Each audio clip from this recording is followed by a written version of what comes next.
Out there. Thanks for watching this video. I hope that it helps or inspires in any way that is possible. Before we begin, you must know I am not a certified health practitioner. I am not a doctor. I am not here to treat or diagnose any illness. I am just here to share with you my short story of how I healed my womb, my cervix of HPV and high-grade cervical dysplasia with, through a natural approach. And to begin, 10 years ago, so at the age of 21, 22, I tested positive for HPV. And I didn't even I knew what HPV was because I had had the vaccine when I was 18, but I still didn't really know what it was. So HPV is human papillomavirus. It is a virus that, correct me if I'm wrong on these statistics, you can easily go look this up, but about 90% of people have HPV, male and female, and women are tested for it, men are not. It doesn't affect men in the same way it affects women. That is, according to the current information, the current research we have now. I'm sure we'll find out a lot more about it in the future. But anyway, HPV for women can lead to potential cervical cancer. Again, statistics are low, but I would go check them out if you're really concerned. And so what happens is you get the virus awakens in your body through whatever stress, drop of the immune system, and then it can, if it doesn't clear, it can progress into a more intense infection, which then would be called CIN 1 or 2 or 3, and then after that it can progress into cervical cancer, CIN meaning cervical dysplasia, so it's basically an infection of the cervix.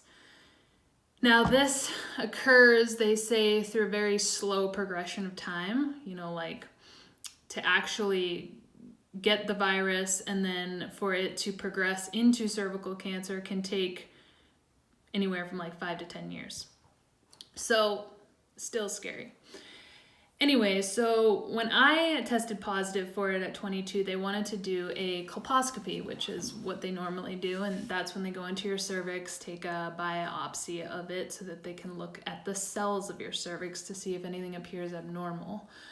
And at that time of 22, I went in for the procedure, but I just had really bad vibes from the doctor, and she was not very nice, and I was very sensitive at this time, very scared, very alone, and she did not make me feel comfortable, so I left the office, and I didn't really allow the procedure to go further. I mean, I got on the table and everything, got undressed, but I just couldn't do it.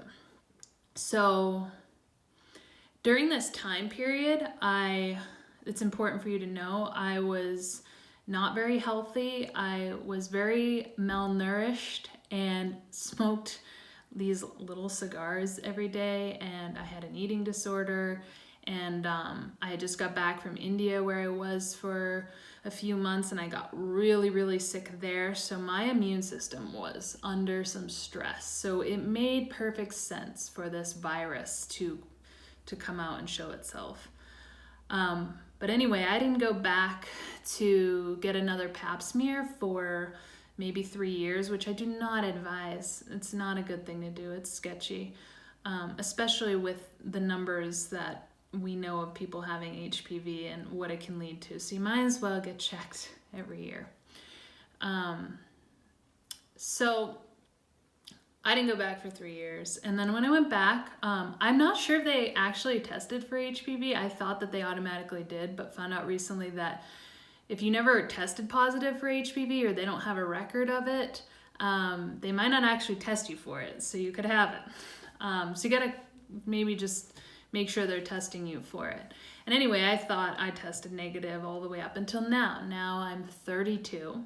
And in December of 2020, not very long ago, I tested positive once again for HPV. And I guess if I had to think back to what was going on before that moment, that entire year, it was a really good year, but it was a lot happened. Like, I had a crazy stressful breakup. I moved. My kind of foundation was like pulled out from under me. So I'm sure my nervous system was kind of in a constant state of maybe anxiety, even though I felt relatively calm, but I'm sure that was going on. And if your nervous system is constantly in a kind of spiked fight or flight place, it doesn't allow your autonomic nervous system, the part of you that naturally kind of clears illnesses, naturally detoxes your system. It's what like keeps your heart pumping normally without you thinking about it. If fight or flight is activated, that can't be activated. So therefore, you're not giving your body, your internal system, the space, the time to heal. So I think that may have played a big role on why, once again, HPV was back. And also, new sexual partner will also activate that when you're exposed to new strains. So I was pretty bummed that was the result. And they wanted me to go get a colposcopy again. And I was like, okay, I'm going to face my fears and do this. And so beginning of January 2021, I went in for the colposcopy. Bad vibes from the doctor once again. She was just really robotic, really cold, really mechanistic. And I just didn't feel like warm. I didn't feel like I could trust her. So I get on the table. She's in my cervix. She can hardly get in there, obviously. But she's able to get some biopsies. And at one point, my cervix just closed on her entirely. And then I burst into tears because I was upset. Like, I was just like, how am I here? Why is this happening? I thought I had been taking care of myself really well. And so after that, 10 days later, and within this 10 days, I actually got an infection from the colposcopy. I mean, my body was rejecting it on all levels. But anyway, 10 days later, I get the results, and it comes back once again devastatingly. I find out I have low-grade lesions on the outside of my cervix and high-grade lesions on the inside of my cervix. They couldn't come up with a grade. They just said favor high grade, which that annoyed me because I was like, okay, you just want to get on here with this next invasive procedure with not even really knowing if it's high grade or low grade. Anyway, they kept saying it was high grade, so I just went with it. And when you get a high grade test result back and you're over the age of 30, they want to do a LEEP procedure so badly on you. Like, they push it. The LEEP procedure is, I mean, to me it seems very invasive, but they take this really, really hot blade, they go inside your cervix with it, it acts like a whip, and it cuts and shaves the first layer of your cervical walls out to kind of clear those first layers of abnormal cells. And then they take it out and they go and they test it. And supposedly after that, you're HPV free, your lesions are gone. But do you think that addresses the root of the problem? It just seems like they're like chopping you up to kind of ignore any underlying problem that may have caused it to begin with.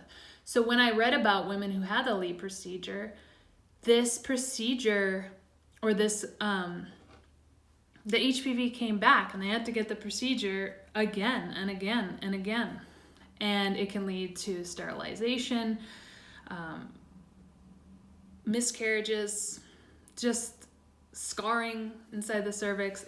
it did not sound like something I wanted. So after I got those results and I was really upset and angry for 24 to 48 hours, I was like, F this. And I took my power back, took my health into my own hands, and decided to figure this out on my own. And I went online and did hours and hours and hours of research and found women out there who took this natural approach to heal themselves, to clear HPV and to heal these lesions inside the cervix. And I had to really dig deep for this information. If you just go online and type in HPV, it's going to tell you all the basic stuff that the Western doctors tells you. So after I found this information, I did want to go to a naturopathic doctor, because there are naturopathic doctors out there who specifically work with women who have HPV, but it was a lot of money. It was like $3,000 or more, and I just was like, okay, since I know that this is a slow progressing thing, I'm going to take matters into my own hands first and see how it goes. But really listen to your own internal guidance. And, if you feel the call to have a naturopathic doctor right away, go for it. Don't just, listen to me. I'm just sharing with you my personal story. So after all this research, I found all these supplements, a lot of them mushroom based, and lifestyle changes, which I'm going to share with you in another video.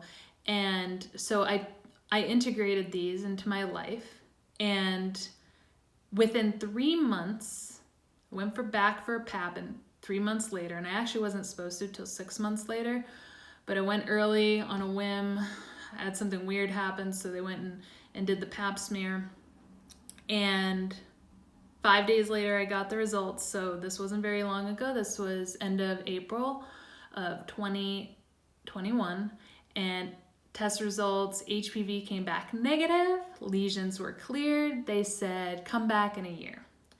And man, that was one of the happiest days of my life. I just felt so empowered and so grateful that I trusted in my intuition, trusted my gut, and really listened to what I was feeling inside, and not listen to the external world that was basically like scaring the life out of me.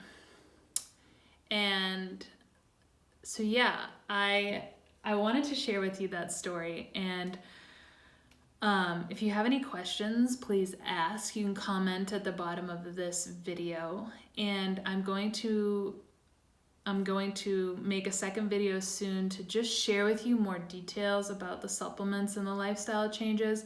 I don't want to give you too much at once. And I want to be able to present it to you in a very simplified way so you don't feel overwhelmed or like it's impossible. And just remember, it's not impossible. Nothing is impossible. If you can, think about it, if you can just dedicate 3 months to your well-being, but really it should be your whole life to your well-being, but 3 months to really work hard on it, but to also be really kind to yourself and not like freak out if you like do something bad, like have a drink of alcohol or whatever, or eat French fries. Just be sweet to yourself. You can do it. You can heal your mind. You can heal your body. You just gotta listen. You just gotta listen inside. Listen to that internal voice and focus. And yeah. Thanks for listening to this video. You know what I like to do with long videos? I should have said this at the beginning, but if you share this video with a friend, you can always speed it up a little bit, and then these 12 minutes or however long it is will be more like 6 minutes, will be more like 8 minutes. All right, talk to y'all soon.